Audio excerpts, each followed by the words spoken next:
അങ്ങനെ ISLന്റെ ഒരു പതിപ്പ് കൂടി ക്ലൈമാക്സിലേക്ക് കടക്കുമ്പോൾ രണ്ടാം സെമി ലെഗിൽ FC ഗോവയെ പരാജയപ്പെടുത്തി ഫൈനൽ ഉറപ്പിച്ചിരിക്കുകയാണ് ബംഗളൂരു FC.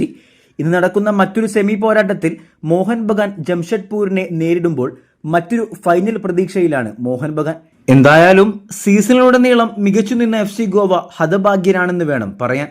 കൂടെ തന്നെ അർഹിച്ച ഗോൾ റഫറി നൽകാത്തതും സെമിയിൽ ഗോവയ്ക്ക് വീഴേണ്ടി വന്നു. കൂടെ തന്നെ ജിങ്കന്റെ അവസ്ഥയാണ് പരിതാപകരം. ബ്ലാസ്റ്റേഴ്സ് വിട്ട ശേഷം ഗതി പിടിക്കാത്ത ജിങ്കൻ ഇന്ന് ISL ടീമുകളുടെ മേൻറേക്കാണെന്ന് പറയാം.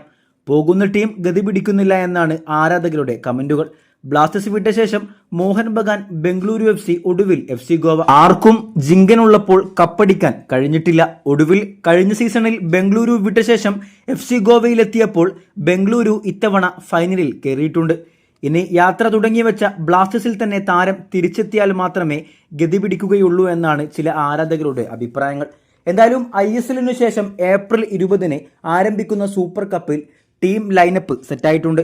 ഏപ്രിൽ 20 ബ്ലാസ്റ്റേഴ്സ് ഈസ്റ്റ് ബംഗാളിനെ നേരിടുമ്പോൾ റൗണ്ട് 16 വിജയിക്കുന്ന ടീം മോഹൻ ബഗാൻ I-ലീഗ് 3-ാം സ്ഥാനത്തുള്ള ടീമുമായുള്ള മത്സരത്തിൽ വിജയിക്കുന്ന ടീമിനെ ക്വാർട്ടറിൽ നേരിടും. മിക്കവാറും ബ്ലാസ്റ്റേഴ്സ് ഈസ്റ്റ് ബംഗാളിനെ നേരിട്ട് വിജയിച്ചാൽ ക്വാർട്ടറിൽ മോഹൻ ബഗാനായിരിക്കും ബ്ലാസ്റ്റേഴ്സിന്റെ എതിരാളി. എന്താകുമെന്ന് കണ്ടറിയണം. സൂപ്പർ കപ്പെങ്കിലും കിട്ടിയാൽ നന്നായിരുന്നു എന്ന പ്രതീക്ഷയോടെ ആ മത്സരത്തിനായി നമുക്ക് കാത്തിരിക്കാം. വീഡിയോ അവസാനിക്കുന്നു. കൂടുതൽ കേരള ബ്ലാസ്റ്റേഴ്സ് വാർത്തകളുമായി അടുത്ത വീഡിയോയിൽ കാണാം.